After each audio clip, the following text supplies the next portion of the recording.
Here is a 2005 second generation Toyota Prius, and what I'm doing this video for is to show you the upstream, again that's the upstream O2 sensor replacement. Okay, now originally I was trying to go through the bottom, that's why the car is jacked up, if you can see that now, and it proved to be pretty painful and nearly impossible to even really get to it.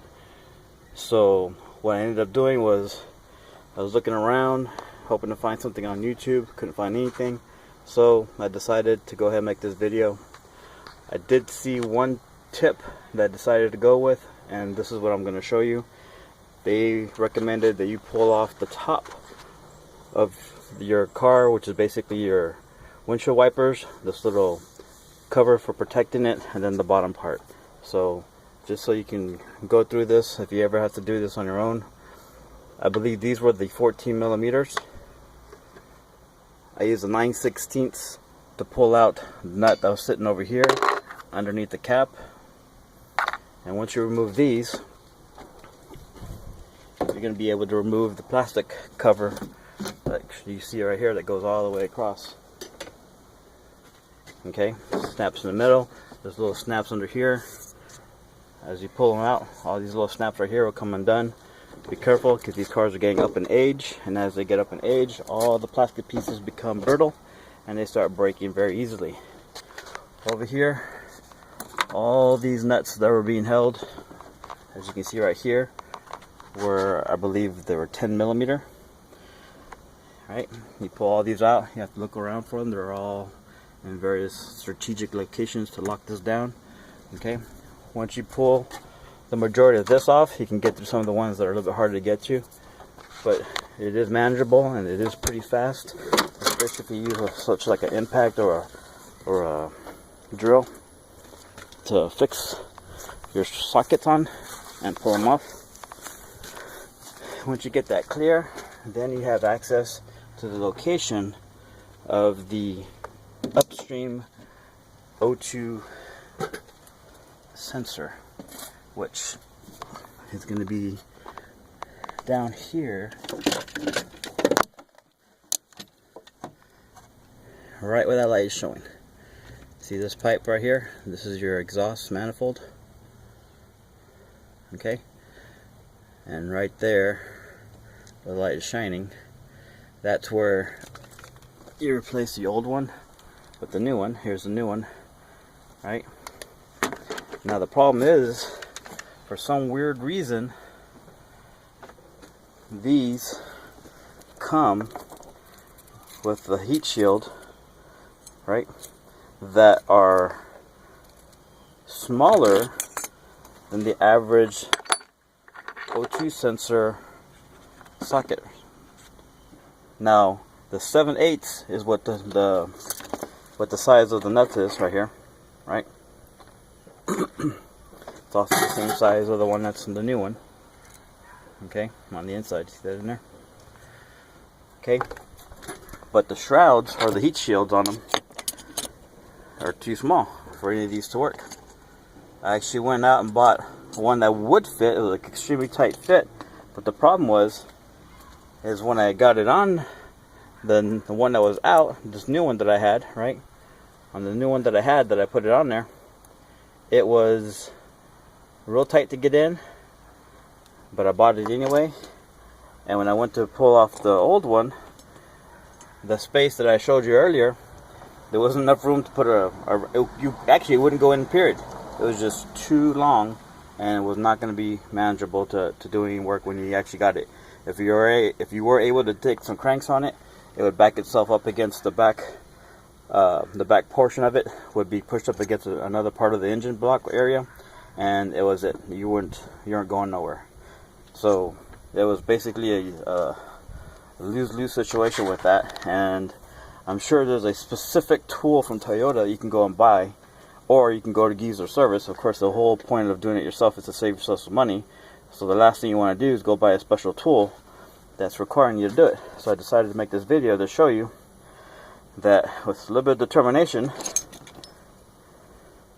you can take off the old one so you can have access to the nut and use the standard set to pull it off.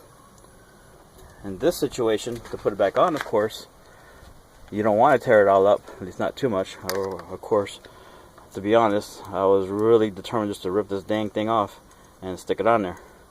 But I came up with this better idea. I think it's a happy medium, where I cut it, as you can see, and I flared it out so that these ones over here will fit on there. And when I tighten it up, I can push these back in, and if I chose to, I could put some tape over it, the little heat protection tape that you can buy at the AutoZone store and whatnot, and you can basically reseal it as if it wasn't ever cut. I'm not going to go that far personally, so I'm just going to go ahead and close it back up when I'm done. Now, a note is, when you buy your upstream sensor, it's going to come with this little packing, and you got to put these on the threads right before you put it on, and the heat is actually going to cause it to seal and cause it to work very well in the long run. So basically, you're going to do everything in the reverse situation. You're going to do everything in the reverse, so you're just going to go back and go in there, throw it in, right, seal it all up, get all your pieces, and put them all back together, and your car should be good as new. Now, some of the pieces, some of the tools I used are, as you can see right here, to tear these pieces off, right? I was able to get a little bit of a bite on these to get a couple cuts on it, start ripping it up. I was able to use this to pry the first sensor socket on there in order to get it seated real well, and then I could take the turns using a breaker bar. And then, surprising enough, when I took the first turn on it, it broke free. It was pretty scary, so I used gloves, right, so I won't bust up my knuckles anymore. And once I broke it free, I was able to take it off. Now, one step that I missed in telling you was, right down here is going to be your connector for your sensor. Now, originally when I was looking through doing it through the bottom, I wanted to test the part first, because I'm not just a part changer. I test my parts to make sure I'm not throwing in a new part for a part that's still working good. You should always test your parts to make sure you're going to buy the right one and going to replace the correct part that's malfunctioning. Doesn't do you any good to throw a new part where the part was already working to begin with. You didn't fix anything. Okay? Now, note that with also, when you take your car or your truck to a mechanic, make sure that they're testing your parts and not just swapping them out. Parts changer is not a mechanic. Okay?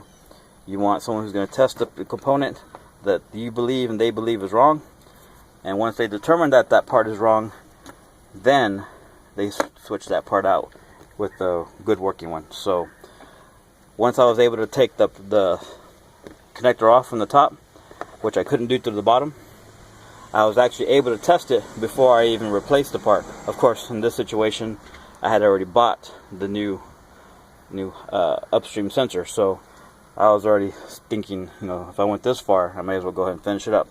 But luckily for me, I have the code reader, and it was giving me a code that there was something wrong. I was able to test the code, the part, while it was still in place. Finally, now that I was able to access to the top and remove this, and I was able to test it with my meter.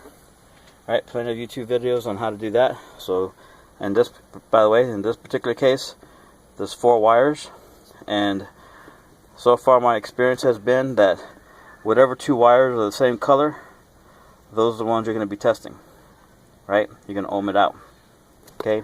If you don't have anything on it, definitely a bad sensor.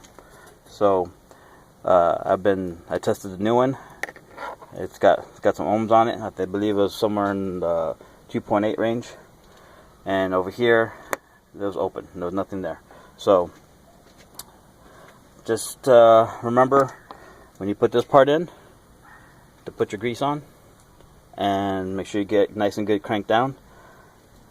You flare it out, you'll be able to use the standard socket you can borrow for free. They are gonna put a charge on you. I think this one was like roughly $30, but when I go take it back in a couple of minutes, it's gonna, well, in a couple hours actually, When I take it back in a couple of hours, I'll get my money back. O'Reilly's, AutoZone does it. Good to go. Don't have to buy no special parts from Toyota. Love their products, but don't like the fact that they try to make us buy tools that we really don't need.